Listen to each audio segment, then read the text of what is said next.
Hello guys, welcome back after a long time. इतने दिनों से जो वीडियोस नहीं आ रही हैं उन सब की कसर पूरी होने वाली है। इस जून में कम से कम 10 वीडियोस आएंगी। लाइक स्टोरीज में to build a fire, the story of an hour, a gorilla in the guest room. And आज हम लोग पोएम्स में से द डार्कलिंग थ्रश कंप्लीट कर रहे हैं, फिर हम बिर्चेस पढ़ेंगे। टेम्पेस्ट में भी लास्ट सीन को छोड़ के, जो कि है एक्ट 5 सीन 1, उसको छोड़ के सब कुछ कंप्लीट कर लेंगे हम नेक्स्ट मंथ। सो आपके पास सारा मटेरियल होगा, बस आपको जाना है और डिस्क्रिप्शन में आपको लिंक मिल जाएंगी तीनों प्लेलिस्ट की, short story, poem and Tempest की। तो आज बात कर लेते हैं डार्कलिंग थ्रश की।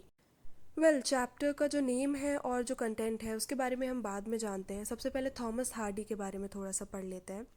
ही was born in 1840 and died in 1928 and as a novelist इनके वर्क बहुत ज़्यादा फेमस हुए हैं, लाइक मेयर ऑफ कैस्टरब्रिज, और भी आप देख सकते हैं। एंड उस टाइम की जो सोशल या मोरल कंसर्न थे, यानी कि उस टाइम पे जब सोशली एंड मोरली जो भी टॉपिक्स इम्पॉर्टेंट हुआ करते थे, ये उन पे चीज़ें लिखा करते थे। The darkling thrust is a nature poem with the theme of hope. The poem begins with a bleak picture of despair and detection, मतलब कि निराशा और उदासी से शुरुआत होती है, जहाँ पे जो पुरानी दुनिया है वो मर रही है, ठीक है। और वो दुनिया, मतलब वो टाइम जो है, सेंचुरी, वो अच्छी नहीं गई पोएट के लिए। आई डोंट नो वाई, ठीक है। लाइक जो 19th सेंचुरी थी, ठीक है, यानी कि 1800 से लेकर 1900 के जो बीच का समय है, वो आ गया 19th सेंचुरी में, ठीक है। तो वो सेंचुरी एंड हो रही है और वो लास्ट साल भी अंत हो रहा है, और उस लास्ट जो मतलब साल है उस सेंचुरी का, उसमें भी लास्ट इवनिंग है, उसके बाद नई सुबह होगी, ठीक है। तो ये पोएम उन लोगों के लिए है जिनके लाइफ में जो है कोई टाइम पीरियड बहुत बुरा चल रहा था और उन्हें लगता है कि अब ये एंड होने वाला है। फॉर एग्जांपल, उन किसी इंसान की 12th एंड होने वाली है और वो सोच रहा है कि अभी तक मेरे कोई अच्छे नंबर, कुछ पास्ट 12 ईयर्स जो मैंने इस स्कूल में बिताए, कुछ अच्छे तो है नहीं, कुछ अच्छे एवरेज स्टूडेंट रहा मैं या रही मैं, और आगे भी शायद मुझे कोई सही कॉलेज मिल भी नहीं रहा है अभी, और शायद मेरे ड्रीम्स पूरे ना हो, है ना। तो वो चीज़ एंड हो रही है, कोई टाइम पीरियड और कोई होप भी नहीं है, बट वहाँ पे भी हमें होप नहीं छोड़नी है, ठीक है। यहाँ पे हम देखते हैं 19th सेंचुरी के एंड में पोएट के पास कोई खुश होने की वजह नहीं है, ठीक है। But suddenly he hears the song of a song bird, ठीक है, जिससे कि वार्मथ फैल जाती है एटमॉस्फेयर में। उसके मन में एक खुशी तो नहीं, बट एक हल्की सी होप आ जाती है कि शायद इस सन्नाटे में भी एक प्यारी सी आवाज़ आ रही हो। उसने उसे एक होप दी, ठीक है, कि शायद फ्यूचर अच्छा हो।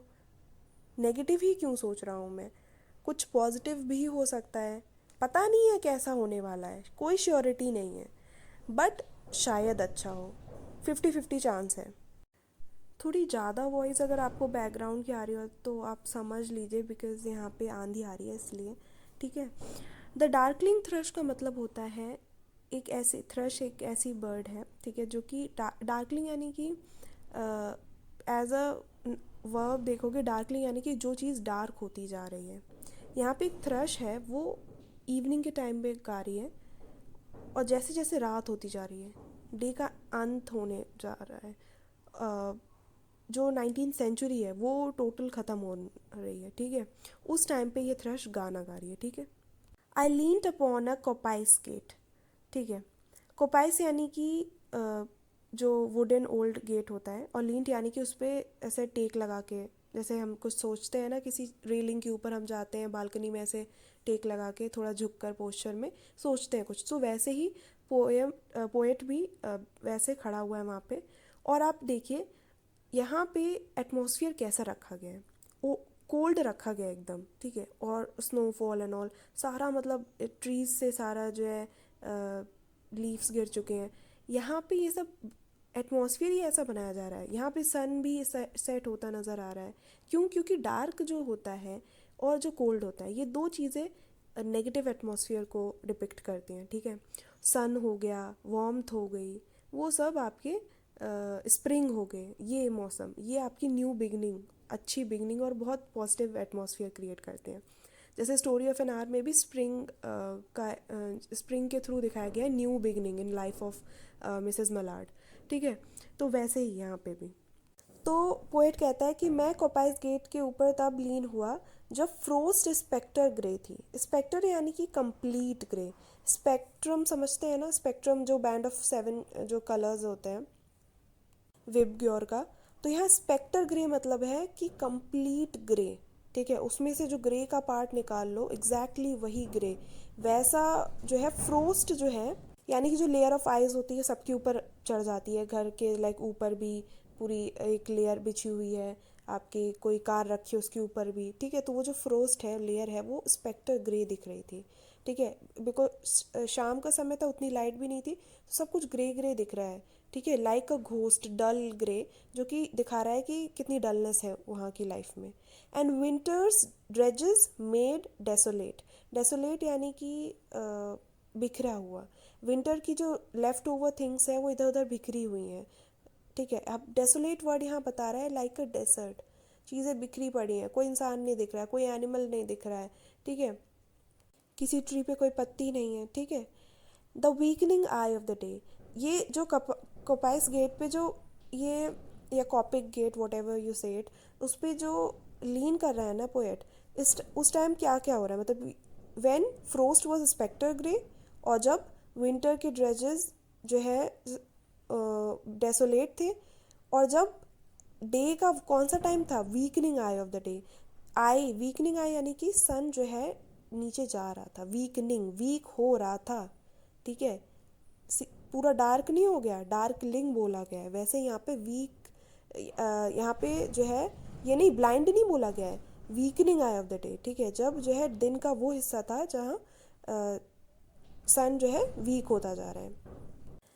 The tangled brine stems scored the sky. ठीक है, तो जो जहाँ पे वो खड़े हैं उनके ऊपर बहुत सारी क्लाइंबर्स की जो स्टेम्स है पतली पतली वो हैं, और उस पर कोई भी वो नहीं है पत्ती। ठीक है, तो टैंगल यानी कि इंटैंगल्ड, उलझी हुई जो बाइन एक प्लांट है उसकी स्टेम्स जो है स्काई के व्यू को ख़राब कर रही हैं, काइंड ऑफ लाइक रोक रही हैं, क्योंकि उसके ऊपर ही है वो।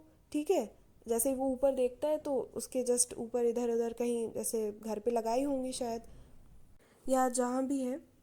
स्कोर्ड यानी कि पूरी तरह से उस जब वो ऊपर देखता है तो उसे स्काई नहीं दिखता है, काफ़ी हिस्सा उस स्टेम का भी दिख रहा होता है, तो स्कोर्ड यानी कि कवर्ड द स्काई। ठीक है, like strings of broken lyre. Broken lyre क्या है, एक हार्प लाइक इंस्ट्रूमेंट होता है, आप देख सकते हो उसकी पिक्चर। ठीक है, तो उसके जैसे कि ऐसा लग रहा था जो स्टेम्स है एंटैंगल्ड सी, वो उस एक टूटे हुए लायर के स्ट्रिंग्स के तरह हैं। ठीक है, वो उलझी हुई स्ट्रिंग्स उसकी टूट गई हो, विच मीन्स वॉट, कि कोई उसकी लाइफ में या लोगों की लाइफ में कोई म्यूज़िक नहीं बचा अब, है ना, बिल्कुल साइलेंस। समझ सकते हो, इमेजिन कर सकते हो, देयर इज़ नो म्यूज़िक, बिल्कुल साइलेंस है, कोई हारमोनी नहीं है, किसी बर्ड की किसी एनिमल की कोई वॉइस नहीं है, इंसानों की भी नहीं। And all mankind that haunted nigh had sought their household fires. यानी कि जो भी इंसान जो इधर आसपास, ना यानी कि नियर नियर भटकते रहते थे या लोग थे, ठीक है, वरीड सिचुएशन में, वो जो है अब क्या है, उन्होंने अपने हाउस होल्ड फायर के पास ही वो चले गए, मतलब कोई बाहर नहीं है, अब अंदर ही है, सब दुबके हुए हैं इतनी ठंड में। ठीक है, the lands sharp features seem to be century scope outlined. यानी कि लैंड के जो शार्प फीचर्स हैं, यानी कि जो भी हाईलाइटेड फीचर्स आप दूर से देख सकते हो लैंड के, वो ऐसा लग रहे हैं कि सेंचुरी की कॉर्प्स, कॉर्प्स मतलब कि डेड बॉडी है। ठीक है, आउटलाइन यानी कि जो सामने उसके पड़ी हुई है, जब वो देख रहा है ऐसे लैंड को तो ऐसा लग रहा है कि ये सारी जो है डेड बॉडी दिखाई दे रही है, सेंचुरी एंड होने वाली है ना, तो उसकी डेड बॉडी उसके सामने, ऐसा उसे लग रहा है। अब मतलब क्या हो गया, अंधेरा हो गया है। ठीक है, his crypt the cloudy canopy the wind its death lament. तो लैंड जो है वो सेंचुरी की डेड बॉडी दिखाई दे रही है, लैंड है ना, और क्लाउड की जो कैनोपी है वो जो लाश पे वाइट कपड़ा बिछाया जाता है उसकी तरह दिख रही है ना। ये सेंचुरी जो डेथ, मान लो सेंचुरी को एक इंसान मान लो, अब सेंचुरी की जो डेड बॉडी है वो लैंड हो गई, उस पे अब इस लैंड के ऊपर क्या है, सबसे ऊपर देखोगे क्या होगा, क्लाउड होंगे। क्लाउड की कैनोपी यानी कि जो छतरी टाइप का एरिया है वो सफ़ेद जो कपड़ा जो डेड बॉडी के ऊपर रखा जाता है उस तरीके का है। ठीक है, तो उसी क्या है सेंचुरी की क्रिप्ट की तरह काम कर रहा है। क्रिप्ट वही कपड़ा हो गया या फिर कह सकते हो उसका उसकी कब्र हो गई, ठीक है।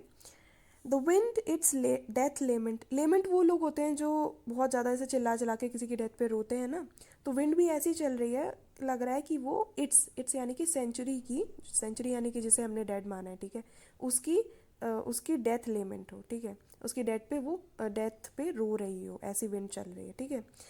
The ancient pulse of germ and birth was shrunken hard and dry. यानी कि एंशियंट पुरानी जो रिदम थी जर्म एंड बर्थ की, मतलब कॉन्सेप्शन एंड बर्थ की, ठीक है, जर्मिनेशन एंड बर्थ की, वो हार्ड एंड ड्राई होके श्रंक होके, है ना, है। विच मीन्स क्या है, यहाँ पे सीड का रेफरेंस है कि जो सीड है या न्यू लाइफ है। अब वैसे भी नॉर्मली विंटर में क्या होता है, सारी पत्तियां झड़ चुकी हैं, आप वहाँ पे ये तो एक्सपेक्ट करोगे नहीं कि नई लीफ निकल रही है, जर्मिनेशन एंड बर्थ हो रहा है, सीड ग्रो हो रहे हैं, नहीं, वो तो सीड जो है नीचे बहुत नीचे स्नो के दब चुके हैं और ठंड की वजह से हार्ड एंड ड्राई हो चुके हैं, श्रिंक हो चुके हैं। तो इस मौसम में कुछ वैसे भी नहीं उगता है, बट क्योंकि ये ऑलरेडी एक सैड मूड में है पोएट, तो वो ये चीज़ को हाईलाइट कर रहा है। तो एंशियंट पल्स यानी कि जो पुराने जो बीज है वो सब जो है क्या है, नीचे दबे हुए हैं। यहाँ पे ये दिखाया जा रहा है कि सीड वो एक ऐसा तरीका है कि जो सारे पौधे मर चुके हैं, ठीक है, विंटर में बहुत कोल्ड की बात की जा रही है, ठीक है। तो और जो लीव्स चली गई जो भी है, वो नेचर में सब कुछ एंड का टाइम होता है विंटर में, और स्टार्टिंग होती है आपकी स्प्रिंग में न्यू चीज़ों की।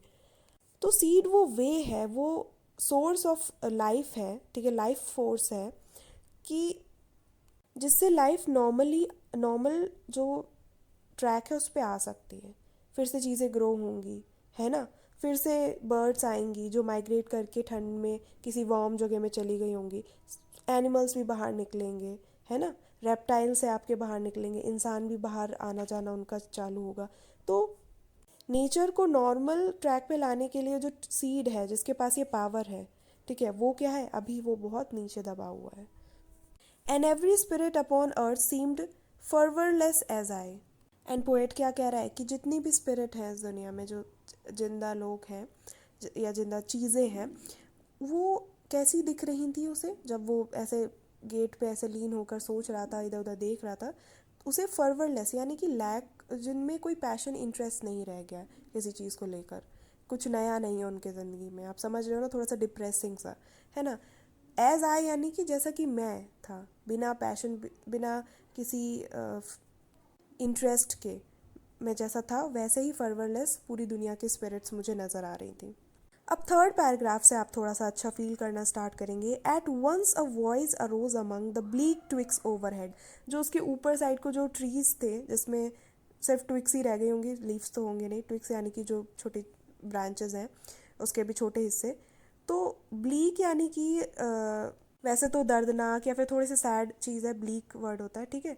तो जो ट्विक्स ओवरहेड थी उधर से एकदम से उसे एक आवाज़ आई, ठीक है, in a full hearted evensong. Full hearted यानी कि पूरे दिल से कोई कुछ गा रहा था, बहुत खुशी थी उसकी आवाज़ में, ठीक है, उसने आवाज़ ही तो सिर्फ सुनी है ना। इवन सॉन्ग जैसे यहाँ पे बोला गया है, इवनिंग सॉन्ग होती है जो चर्चेज में प्रेयर होती है, जो शाम को होती है, जब फिर उसके बाद दिन अंत होने लगता है, उसका दिन मतलब अंत हो जाता है दिन का। Of Joy इलिमिटेड। इलिमिटेड यानी कि यहाँ पे दो मीनिंग है, अनकॉमन एंड अनलिमिटेड, ठीक है।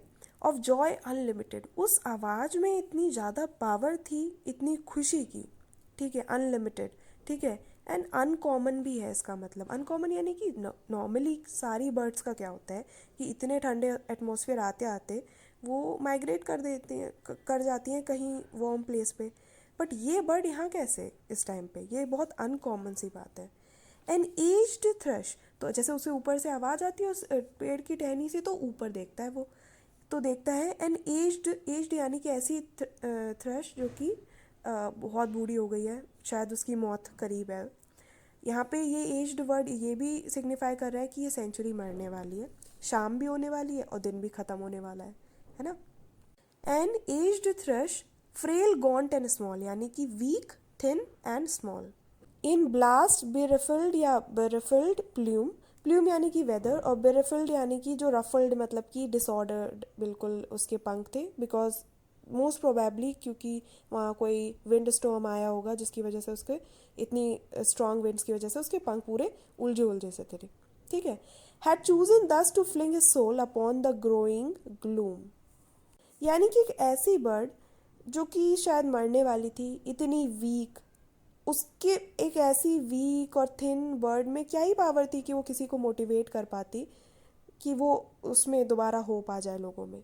लेकिन वो उसने क्या चूज़ किया इस मौसम में कि फ्लिंग इज सोल, यानी कि उछालना अपनी सोल को, या फेंकना खुशी से, कि वो इस बढ़ते हुए सैडनेस विच मीन्स कि इवनिंग से अब होती जा रही है रात, ठीक है, ये जो ग्लूमी सैड एटमॉस्फेयर है जो बढ़ रहा है, उसमें उसने डिसाइड किया कि वो अपने दिल को मतलब एकदम उछाल के खुशी से वो गाना गाएगी। तो वो सोचता है पोएट कि ऐसा क्या हो गया जो इतनी खुश हो रही है ऐसे मौसम में, है ना, और इसमें दम भी तो है नहीं बिल्कुल, और शायद मरने भी वाली है। बट यहाँ से हम क्या समझ सकते हैं कि उसके लाइफ में कुछ भी नहीं है। शायद वो अपने जीवन के आखिरी दिन काट रही है, शायद वो अपने दोस्तों के साथ माइग्रेट नहीं कर पाई बर्ड, लेकिन वो क्या क्या चूज़ कर रही है इस मौसम में भी खुश रहना। जहाँ कोई होप नहीं है वहाँ पे भी वो खुश है, ठीक है। अब ये थोड़ा सा मुश्किल है इसे समझना। So little cause of carolings of such ecstatic sound was written on terrestrial things afar or nigh around, that I could think there trembled through his happy good night air. तो पोएट कह रहा है कि मुझे छोटी सी भी वजह नहीं समझ में आ रही, जिससे मतलब मुझे समझ में क्या आ रहा है कि ये ट्रेम्बल्ड यानी कि सेंसेशन कोई जो उसे समझ में आ रही है कि इस बर्ड की हिज वर्ड यूज़ किया गया है, मतलब कि मेल बर्ड, ठीक है। गुड नाइट एयर यानी कि गुड म्यूज़िक, जो एयर को क्या है साउंड है, उसे मतलब एयर और साउंड उसको एक ही बोल दिया जाता है कई बार पोएम्स में। तो मैं महसूस कर पा रहा हूँ, ट्रेम्बल यानी कि मैं महसूस कर पा रहा हूँ कुछ बहुत ही अच्छा, ये म्यूज़िक बहुत ही लाइक होपफुल है, लेकिन इसकी छोटी सी भी वजह मुझे नहीं समझ में आ रही कि ऐसे बेकार मौसम में भी, ऐसे समय में भी एक बर्ड, एक एनिमल खुश कैसे हो सकता है, ठीक है। सो लिटिल कॉज ऑफ कैरोलिंग्स, कैरोलिंग्स यानी कि क्रिसमस से पहले जो गाए जाते हैं सॉन्ग्स, उन्हें कहते हैं। अब यहाँ पे तो कोई भी आने वाली खुशी नहीं है, पोएट को तो सब कुछ बहुत ज़्यादा डार्क दिख रहा है, फ्यूचर का भी, है ना। अब पता नहीं किस खुशी में ये गा रही है bird, of such ecstatic sound यानी कि वंडरफुल साउंड में गा रही है ना। क्या कॉज हो सकती है जो कि इसने इस टेरेस ऑन टेरेस्ट्रियल थिंग यानी कि इन छोटी छोटी जो टेरेस्ट्रियल ज़मीनी चीज़ों पर जो पास है या दूर कहाँ पे, पता नहीं कहाँ से ये देख के आ गई, कोई ऐसी वजह जिसकी वजह से ये देख के आ गया ये बर्ड, जो फीमेल बर्ड नहीं है, मेल है, ठीक है। तो वही चीज़ है कि what terrestrial things made the bird so happy, एकदम सडनली वो ऐसे मौसम में कैसे हैप्पी है। अब पोएट को ये तो समझ में आ रहा है कि कुछ तो वजह है, दैट आई कुड थिंक, है ना, कि कुछ तो वजह है जो मैं मतलब सेंस तो कर पा रहा हूँ, ट्रेम्बल मतलब मैं सेंस तो कर पा रहा हूँ कि बहुत ज़्यादा खुशी से गीत गाया जा रहा है, बट कैरोलिंग्स यानी कि किस बात की खुशी है ये गाना क्यों गाया जा रहा है, क्या इस चीज बर्ड ने कौन सी दूर या पास की टेरेस्ट्रियल चीज़ पे इतनी पॉजिटिव फ्यूचर देख लिया अपना, या कुछ अच्छी चीज़ देख ली। अब देखो, some blessed hope whereof he knew and I was unaware, ठीक है, कुछ तो ब्लेस्ड यानी कुछ डिवाइन होप उसको मिला, कुछ संदेश, कुछ इंट्यूशन इस बर्ड को आई है कि फ्यूचर अच्छा होने वाला है। होप का एच कैपिटल है, ठीक है। वेयर ऑफ ही न्यू मतलब वो बर्ड तो जानता है, पर मुझे नहीं समझ में आ रहा है कि क्या वजह है। होप यहाँ पे 3 क्रिश्चियन वर्चूज़ को भी रिप्रेजेंट कर सकता है क्योंकि एच कैपिटल से है, और हमने 2 जगह क्रिश्चियन रिलीजन का एक रेफरेंस देखे है, एक तो कैरलिंग्स में और दूसरा हमने इवनिंग सॉन्ग जो चर्चेज में प्रेयर होती है इवनिंग में वहाँ से। तो जो क्रिश्चियनिटी में माना गया है, फेथ, होप एंड चैरिटी, ये 3 वर्चूज़ माने गए हैं। फेथ होना चाहिए इंसान में, होप एंड चैरिटी। चैरिटी यानी कि लव फॉर ह्यूमन बींग्स जो होता है, तो उनमें से एक यहाँ पे सिग्निफाई किया जा रहा है, ठीक है। ये जैसे जीसस का डेथ के बाद लोगों से दोबारा मिलने आना है ना, वो भी एक तरह से क्या है, वो होप यहाँ पे सिग्निफाई किया जा रहा है कि जो डेथ है वो जो ये एंड हो रही है सेंचुरी, ये भले ही नेगेटिव है, अभी तक नेगेटिव रही है, एट मतलब पूरा नेगेटिव जा रही है, बट शायद फ्यूचर में कुछ अच्छा हो, है ना। अब पोएट ऐसा बहुत ज़्यादा होपफुल नहीं हो गया है कि सब कुछ अच्छा होगा, सब कुछ अच्छा, शायद अच्छा हो। वो बर्ड खुश थी, है ना, लेकिन अब उसके अंदर एक होप आ गई है। मतलब ये भी नहीं है अब उसने सोच के रखा कि सब कुछ बेकार ही होगा, ये सब कुछ अच्छा होगा। मतलब शायद अच्छा हो जाए, 50-50 हो जाए, है ना। चांसेस हैं कुछ अच्छा होने के भी। पहले तो वो एकदम ही, है ना, उसने बेकार ही सोच रखा था। अब देखो जैसा सोच के रखोगे, अभी आप सोच सोच के अपना प्रेजेंट ख़राब करे ले रहे हो कि कैसा होगा फ्यूचर, वो तो नहीं करना चाहिए। तो कोई भी इंसान जो ऐसे फेस के थ्रू जा रहा हो, जैसे लग रहा हो कि अभी तक कुछ भी सही नहीं हुआ तो आगे भी सही नहीं होगा, उन लोगों के लिए ये एज अ होप जो थीम है इस पोएम का, बहुत हेल्पफुल है कि हमने फ्यूचर देखा नहीं है तो हम पूरी तरीके से पेसिमिस्ट नहीं बन सकते। पोएट भी अनअवेयर है कि क्यों वो बर्ड खुश थी, आई मीन वो बर्ड खुश था, बट वो यहाँ पे ये देखना चाहता है कि हाँ, अगर फ्यूचर, अब देखते हैं फ्यूचर में कुछ अच्छा होता है या नहीं। वो जो सोच रहा है नेगेटिव नेगेटिव वैसा होता है, या फिर वो जो बर्ड है खुश है जिस बात के लिए, वैसा कुछ उसका फ्यूचर होने वाला है इस दुनिया का। और शायद सब कुछ नॉर्मल ट्रैक पे आने वाला है। इस विंटर के बाद जो उसे महसूस हो रहा है कि स्प्रिंग आने ही नहीं वाली उसकी लाइफ में कभी, शायद वो स्प्रिंग आए। So I hope you understood this beautiful poem. हमने शुरुआत छोटी पोएम से करी, और अभी तो as I have promised you 10 more videos June में, तो उसके लिए तो वेट करते ही रहना। और जो प्लेलिस्ट के लिंक है शेयर कर देना सबसे, क्योंकि जब कंटेंट पूरा होने ही वाला है तो फिर एक पैकेज पूरा आपका रेडी होने वाला है। लाइक जैसे 9th 10th के सारे वीडियोस ऑलरेडी हैं, एक आध वीडियो शायद नहीं भी हो या कोई न्यू चैप्टर इंक्लूड हो जाए तो वो भी हम इंक्लूड कर सकते हैं। बट हाँ, आप उठा के किसी को प्लेलिस्ट दे सकते हो कि हाँ ये आपका पूरा ये चैनल है एंड इस पे सारी वीडियोस हैं। लाइक दैट हम 11th का कर चुके हैं, और 12th जैसे ही कंप्लीट होती है तो 11th 12th का ये जो है 3 प्लेलिस्ट में सब कुछ सम अप हो जाएगा इंग्लिश का। एंड या कोई भी डाउट हो तो पूछ लेना मेरे से। Till the next one, bye.